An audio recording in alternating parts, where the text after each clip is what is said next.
তারা তো আরও 1 মাস আগে 2 মাস আগে তাদের ইশতেহার ঘোষণা করা উচিত ছিল।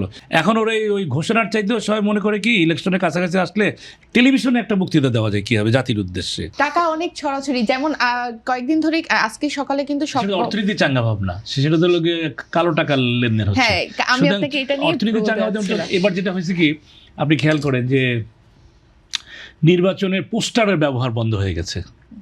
এটাও তো একটা ইয়ে করতো, টাকার সার্কুলেশন করতো, কারণ একটা ক্যান্ডিডেট তো 10-20 লাখ টাকার পোস্টার ছাপাতো, সেটা তো হচ্ছে না, সেটা ফেসবুক ইউটিউবে চলে গেছে। হ্যাঁ, সেই ফেসবুক ইউটিউবে তো বিনা পয়সার জায়গা, সেখানে তো আমাদের ইয়ারা রাজনীতিবিদেরা কয়জন ফেসবুককে ব্যবহার করেছে প্রফেশনাল ওয়েতে? নাই তো কোনো কিছু, ওটা তো জাস্ট পোস্ট দেয় খালি, ওটা তো ফ্রি। কিন্তু সে মিডিয়াকে ব্যবহার করে তার ইয়ার কাছে ভোটারদের কাছে পৌঁছার কোনো ইয়া তো নাই। টোটালি অর্থনীতি নিয়ে আমার মনে হয় না কেউ কিছু ভাবছে। এক্সট্রিম মশার কয়েল প্ল্যান্ট ফাইবার দিয়ে তৈরি, তাই সহজে ভাঙে না, সুগন্ধিযুক্ত ও নিরবিচ্ছিন্নভাবে জ্বলে। ডেঙ্গু, চিকুনগুনিয়া বাহি সহ যে কোনো মশার বিরুদ্ধে দেয় এক্সট্রিম সুরক্ষা।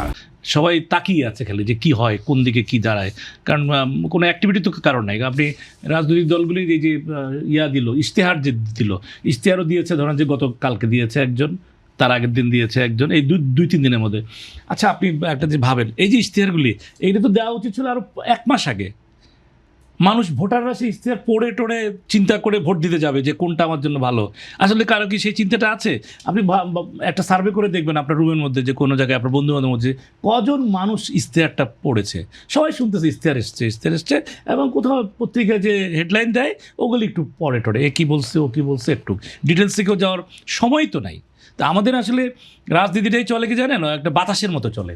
বাতাসের জোয়ার যেদিকে আসে, বাতাসের স্রোতের সাথে নদীর স্রোতের সাথে চলতে থাকে। পরিকল্পনাটার বড় অভাব তাদের। তারা তো আরও 1 মাস আগে 2 মাস আগে তাদের ইশতেহার ঘোষণা করা উচিত ছিল, এই 2টা দল 3টা দল যাদের যা আছে। এখন ওরা ওই ঘোষণার চাইতেও সবাই মনে করে কি ইলেকশনের কাছাকাছি আসলে টেলিভিশনে একটা বক্তৃতা দেওয়া যায় কি হবে জাতির উদ্দেশ্যে।